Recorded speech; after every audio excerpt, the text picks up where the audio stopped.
बुद्धाय सर्वप्रथम लोकनाथ तथागत सम्यक संबुद्ध बुद्ध धम्म और संघ इन महान रत्न को अभिवादन। जिस महानायक ने इस आधुनिक भारत की रचना की, ऐसे महानायक परम पूजनीय डॉक्टर बाबा साहब अम्बेडकर जी, उनका पुण्यानुमोदन करते हुए उनके धम्म क्रांति को आखिर के सांस तक खुद को समर्पित रखता हूँ। सभी मेरे गुरुजनों को अभिवादन वंदन। इस विश्व में उत्पन्न हुए सभी सत्व के प्रति बहुत बहुत आशीष मंगल कामनाएं। रिद्धि धम्मा और टीम दर्शक सभी के प्रति बहुत बहुत मंगल कामनाएं, बहुत बहुत आशीष।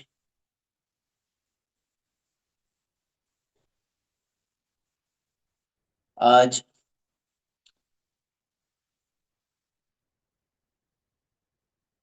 भगवान बुद्ध का जो सधम्म है, उस सधम्म को जैसे कि हमने पिछली बार देखा कि भगवान की वाणी अमृत से कम नहीं है, किसी खजाने से कम नहीं है, उससे भी मूल्यवान है। तो ये जो भगवान का ज्ञान, भगवान का जो धम्म है, जिसे धारण कर मनुष्य का जीवन सफल, सुखी, करुणामय, शांतिमय हो जाता है, यही भगवान बुद्ध की वाणी, यही भगवान बुद्ध का धम्म हम समझते हैं। समझने के लिए, समझाने के लिए यहाँ पे प्रेरित धम्मा के माध्यम से जितने भी भिक्षुगण यहाँ पे उपस्थित होते हैं, आपको अलग अलग प्रकार से धम्म का उपदेश देते हैं। सभी भिक्षुगणों के प्रति मैं अभिवादन करता हूँ। ये धर्म बहुत ही महान है, बहुत ही कल्याण का मार्ग है। कोई कोई लोग धर्म को ठीक से समझ नहीं पाते, तो ठीक से नहीं समझते, तो जिस तरह निर्वाण की तरफ जाना चाहिए उस तरह नहीं जा पाते। तो धर्म को ठीक से समझना है, ठीक से सीखना है। जैसे ही धर्म को हम ठीक से समझेंगे, सीखेंगे, तभी हमारा कल्याण होगा, तभी हमारा मंगल होगा। तो प्रतिक्षण हमारे चित्त में कुशल धम्म का उत्पन्न होना, ये तो बहुत महत्वपूर्ण बात है। तो कुशल धर्म कब उत्पन्न होता है? जब हम सही मायने में सीलों का पालन करते हैं, सीलों का पालन करते करते अपने जीवन को अधिक अधिक परिशुद्ध बनाने का प्रयास हम लोग करते हैं, तभी कुशल धर्म उत्पन्न होते चला जाता है और हमारा जीवन कुशलता की तरफ दौड़ने लगता है। तो हमें दौड़ना है, कुशलता की तरफ दौड़ना है। तो ये जो कुशल जो है, यही कुशल उत्पन्न करने के लिए हमें सबसे पहले कुशल का बीज का निर्माण करना पड़ेगा। जब तक हम कुशल का कुछ बीज का निर्माण नहीं करते हैं, तो दूसरा कुशल उत्पन्न नहीं हो पाएगा। तो कुशल का बीज निर्माण करना, उत्पन्न करना, उसे लगाना, ये बहुत ही महत्वपूर्ण बात है। जैसे कि पुरिमा पुरिमा कुशला धम्मा, जब एक कुशल चित्त उत्पन्न होता है, जैसे वो नष्ट हो जाता है, तो जब वो कुशल चित्त उत्पन्न हुआ है, तो उसने दूसरे चित्त को जन्म दिया है, तो वो भी कुशल ही है। तो ये आदत हमें लगनी चाहिए, कुशल चित्त उत्पन्न करने की जब आदत हमें लग जाएगी, पता चलेगा कि इस धर्म के मार्ग पे हमें कितना लाभ होता है, कितना मंगलमय जीवन यापन होता है। जिस क्षण कुशल का उत्पन्न होता है, तो पूरे बॉडी में बायोकेमिकली चेंजेस हो जाते हैं पूरी बॉडी पुलकित हो जाती है, आनंदित हो जाती है, मोदित हो जाती है, सुखी हो जाती है। तो हमें सुख का अनुभव तो करना ही है। जब धर्म का पालन करते हैं तो सुख का अनुभव तो प्राप्त होने ही लगता है। तो सुख का अनुभव करते करते, लेकिन अनुभव करना है, लेकिन उसमें फंसना नहीं है, उसमें आसक्ति लगानी नहीं है बिल्कुल भी। उसमें आसक्त नहीं होना है, बिल्कुल आसक्त नहीं होना है। नहीं तो सुख मिला है तो सुख में आसक्त हो जाते हैं, दुख मिला है तो दुख में आसक्त हो जाते हैं। तो वैसा नहीं करना है, बिल्कुल भी वैसा नहीं करना है। तो समता है, स्मृति है, सती के आधार पे हमें वो देखना है कि जो भी उत्पन्न हुआ है वह हमेशा के लिए नहीं है। सुख भी आएगा, दुख भी आएगा, और आगे चल के नष्ट हो जाएगा, है ना।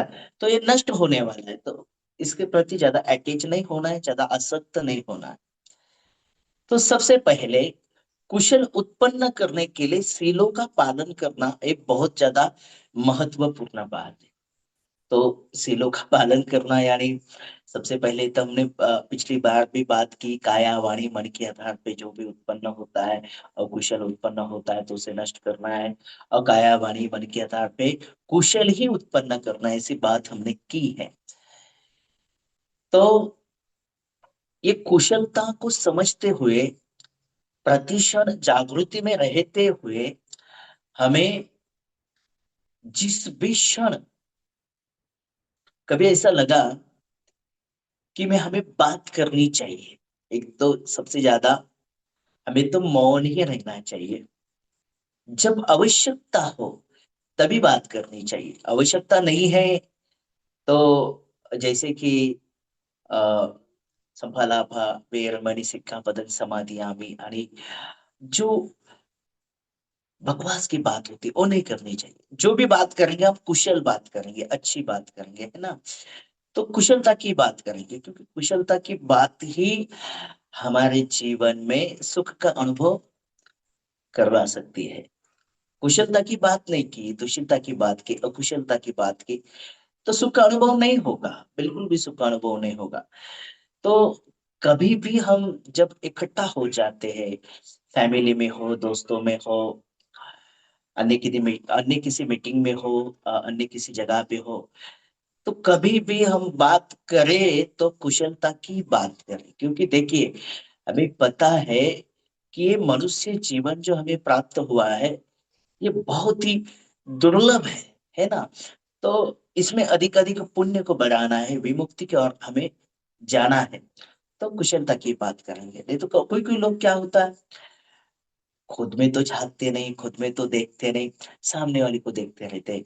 ये ऐसा है, ये वैसा है, इसकी प्रॉब्लम्स होते हैं, ये ऐसा बात करता है, वैसा बात करता है, ये बहुत दुष्ट जीवन जगता है, जीता है, ये बहुत कठोरता से बात करता है, ये बहुत कटुता से बात करता है, ये बहुत निंदा की बात करता है, ये बहुत चुगली की बात करता है, ये यहाँ का विषय वहां लेके जाता है।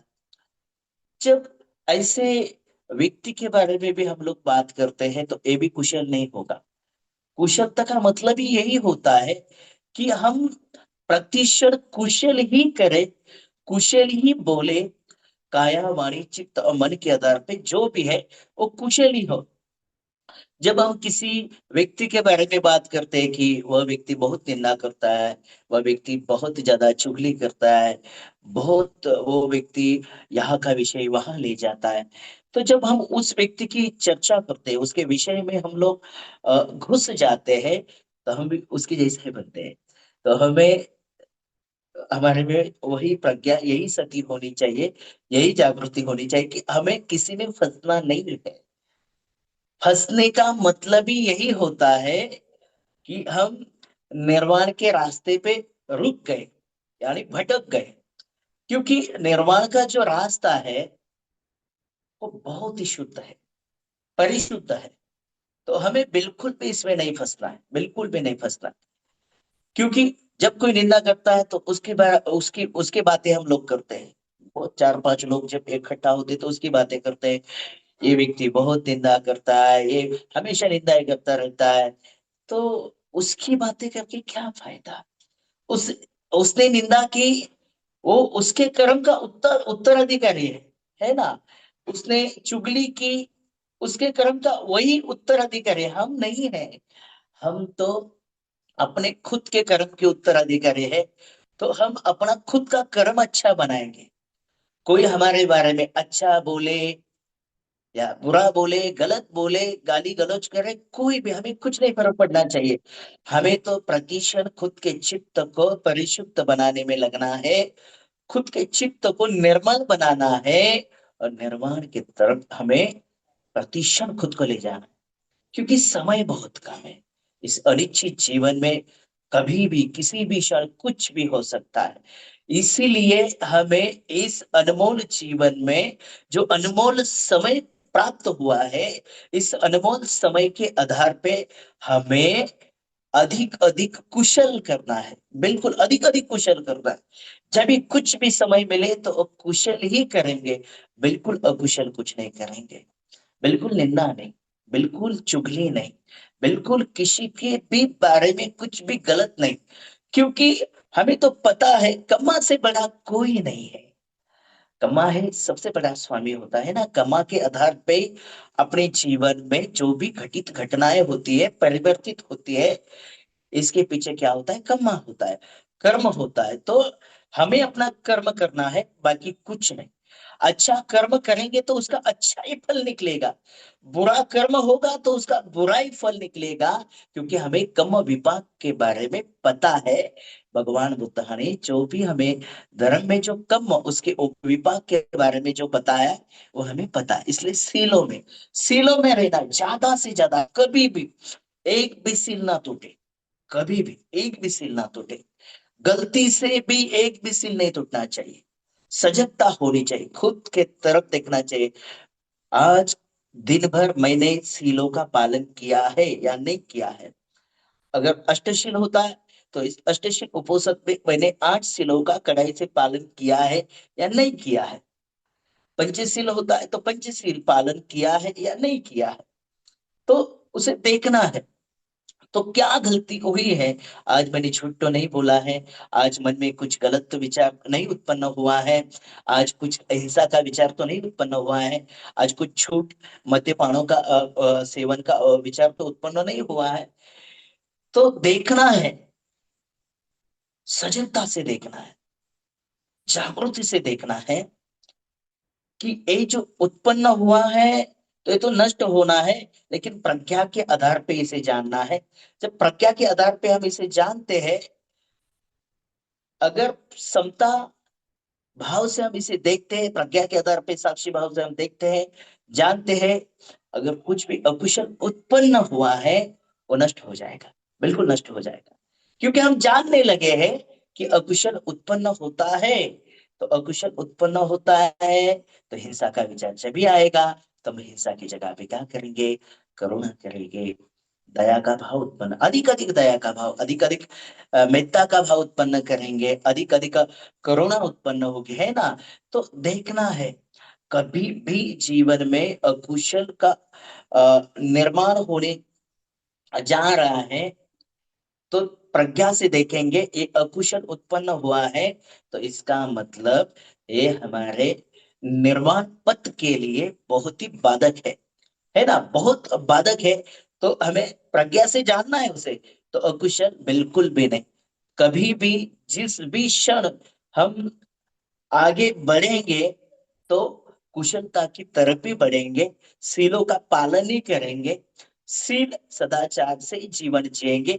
यही संकल्प लेके हमें अपने जीवन में प्रतिक्षण संकल्प लेना है, प्रतिक्षण, कि आज मैं कभी भी अपने जीवन में सील नहीं तोड़ूंगा, मैं कभी भी दुष्टता से जीवन नहीं जीऊंगा, मैं कभी भी अकुशल काम नहीं करूंगा, मैं कुशल ही काम करूंगा। अगर दिन में कुछ भी अकुशल हुआ है तो देखेंगे, समता से देखेंगे, आगे नहीं होगा, कल नहीं होगा, कल नहीं करेंगे, है ना। तो कल नहीं करेंगे, तो अगर आज कुछ अकुशल हुआ ही है, देखिए, हो जाता है, कभी कभी गलती हो जाती है, तो कल नहीं होनी चाहिए, और दोहरानी नहीं है हमें बिल्कुल भी, ये बात समझनी है। नहीं तो गलती हो गई, गलती पे गलती, गलती पे गलती, गलती पे गलती, तो ऐसा नहीं करना है। तो गलती पे गलती बढ़ेगी तो अकुशल बढ़ेगा, अकुशल बढ़ेगा तो हानि होगी, है ना। तो बहुत बड़ी हानि होगी, तो हानि तो नहीं करनी है। है ना। जीवन में तो सुख स्थापित करना है, करुणा, समता भाव स्थापित करना है, शांति को स्थापित करना है। तो समझ लेना चाहिए हमें कि कभी भी अकुशलता की तरफ नहीं जाएंगे, सीलों का ही पालन करेंगे। देखिए, श्रीलंका से एक बहुत महान तपस्वी भिक्खु थे। श्रीलंका से थे या म्यांमार से, मैंने पढ़ा था उनको। अतीस तेरा नाम था उनका। किसी पहाड़ी पे अ, उनका स्टे था, विहार था उनका वहां पे। उनकी कुटी थी वहां पे। तो ध्यान में, प्रतिशत ध्यान में, अनित्य का बोध, प्रतिशत खुद को देखते थे। जो भी संस्कार उत्पन्न होते थे, समता भाव से देखते थे, उसकी निर्जला के लिए प्रज्ञा के आधार पे देखते थे, उसे नष्ट करने का काम करते थे। निर्माणगामी पथ पे वो थे। तो बहुत तपते थे, बहुत ज्यादा तपते थे। अपनी कुटी थी, लेकिन गांव के बाहर पर उनकी कुटी थी, तो किसी पहाड़ी पे। तो सुबह 24 घंटे तक उनकी साधना बहुत ज्यादा बलवती फलवती हो रही थी, उनकी साधना। तो अक्सर सुबह जब हो जाती थी, तो सुबह सुबह सुबह अपना भिक्षा पात्र पकड़ के भिक्षा टाने के लिए, वही नजीक में एक गांव था, तो उस गांव में आते थे वो लोग। वो अकेले रहते थे, वो भिक्षाटन के लिए आते थे। तो वहां आने के बाद अ, भिक्षाटन करते थे। जो भी भोजन मिला है वो भोजन अपने निवास स्थान पे जाके वो खा लेते थे। तो जितनी भी भोजन से ऊर्जा प्राप्त होती थी, ध्यान लगाए थे, बहुत ज्यादा ध्यान लगाना था आपको। और बहुत ज्यादा ध्यान लगाने के बाद एक दिन ऐसा हुआ, कोई विकार आया होगा, बहुत ज्यादा बीमार पड़ गए। इतने ज्यादा बीमार पड़ गए कि बहुत असह्य यातना वेदना उन्हें होने लगी। बहुत ज्यादा यातना होने लगी, बहुत ज्यादा वेदना होने लगी। तो समझ में नहीं आता क्या करे क्या नहीं। एक दिन बीत गया, भोजन के लिए भी पात्र लेके भिक्षाटन के लिए भी नहीं चाह पाए हो। तो भिक्षाटन के लिए भी नहीं चाह पाए। तो एक दिन बीत गया, 2 दिन बीत गया। तो उसको पता चला अभी काया तो बहुत अशक्त हो रही, उसमें तो कुछ जान ही नहीं बचे हैं, शक्ति नहीं है, ऊर्जा ही नहीं है इसमें। अगर भोजन नहीं मिलेगा तो मैं इस जो भी रोग उत्पन्न हुआ है इस काया में, उसे लड़ नहीं पाऊंगा। तो भोजन तो लाना पड़ेगा। जब तक भिक्षाटन के लिए नहीं जाऊंगा तो भोजन नहीं मिलेगा, खा नहीं पाऊंगा। तो बहुत बड़े तपस्या, बहुत बड़े तपने वाले, प्रतिक्षण ध्यान में, सती में, जागृति में रहने वाले परम पूजनीय भिक्खु। तो उन्होंने अपना भिक्षा पात्र उठाया, खुद को उठी भी नहीं आ रहा है। चलने की तो बात बहुत छोड़ ही दीजिए आप, एक जगह से उठना भी उनको मुमकिन नहीं था। फिर भी उन्होंने ऐसा संकल्प किया, नहीं मुझे भोजन लेना है। जब मैं भोजन लूंगा तभी तो मैं लड़ पाऊंगा इस रोग से, तभी तो मैं ध्यान कर पाऊंगा, तभी तो मैं समाधि का अभ्यास कर पाऊंगा। तो उठे, पात्र ले अपना, चलने लगे। चलते चलते पहाड़ी से नीचे आते वक्त उनका पैर फिसल गया, गिर गए नीचे। फिर भी उठने की कोशिश की, उठे, थोड़ा सा लकड़ी का सहारा लिया उन्होंने। लकड़ी को लेके धीमे धीमे धीमे धीमे गांव तक पहुंचने ही वाले थे। तभी एक किसी उपासक का खेत था, उस खेत तक वो पहुंच गए। वहां पहुंचने के बाद वहां पे उस खेत के पास जितने भी पेड़ थे, पेड़ में बहुत ज्यादा फल लगे हुए थे, और कुछ फल नीचे भी गिरे हुए थे। तो वहां तक तो पहुंचे, जहां निकल गए, कुछ भी ऊर्जा नहीं है उसमें, कुछ भी शरीर में, कुछ काया में कुछ भी ऊर्जा नहीं है। फिर भी अधिष्ठान है, संकल्प है, निर्वाण तक पहुंचना है। चलते चलते उस खेत तक पहुंचे और नीचे गिर गए। जैसे ही नीचे गिर गए हो, वहां पे बहुत फल से, बहुत ज्यादा फल थे, लेकिन एक भी फल उन्होंने उठाया नहीं। कुछ समय बीत गया, कुछ समय बीतने के बाद 5-10 मिनट बीत गए होंगे, तो उस खेत का मालिक तो आया। खेत के मालिक ने देखा यहाँ पे कोई भिक्षु पड़े हुए हैं।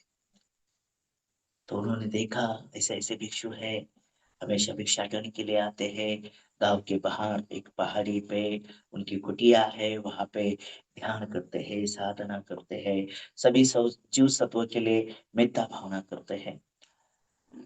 तो जैसे ही वो खेती का मालिक वहां पे पहुंचा, वो उपासक पहुंचा, तो उन्होंने कहा, आपको क्या हुआ है भंते जी, आप ऐसे क्यों पड़े हो? बंटी जी ने कहा, कोई बीमारी हुई है, 3 दिन से खाना नहीं खाया है, कुछ ऊर्जा नहीं है। तो खाना नहीं खाया है तो यहाँ पे इतने पेट के फल पड़े हैं, तो इसमें से एक फल क्यों नहीं उठाया आपने? नहीं, नहीं उठा सकता, हक नहीं है ना। अधीना दाना हो जाता ना, चोरी हो जाती ना। जब तक कोई इस भिक्षा पात्र में भोजन नहीं डालता है, तब तक मैं उसको नहीं खा पाऊंगा। इस खेत के मालिक आप हो, ये पेड़ आपका है, इस पेड़ फल के ऊपर अधिकार भी आपका है, तो मैं कैसे खा पाऊंगा? ऐसे नहीं खा पाऊंगा ना, बिल्कुल नहीं खा पाऊंगा, ले भी नहीं सकता मैं। जब तक कोई मुझे दान नहीं देता है, कोई मुझे ऑफर नहीं करता है, तब तक मैं, जैसे है ना, जब तक दान नहीं दिया जाता तब तक भिक्षु नहीं ले सकते ना, नहीं तो अदीना दाना हो जाएगा ना। तो वो जो उपासक थे उन्होंने देखा कितना शीलवान भिक्षु है, कितना शील है, कितना तेजस्वी, कितना तेज है इस भिक्षु में।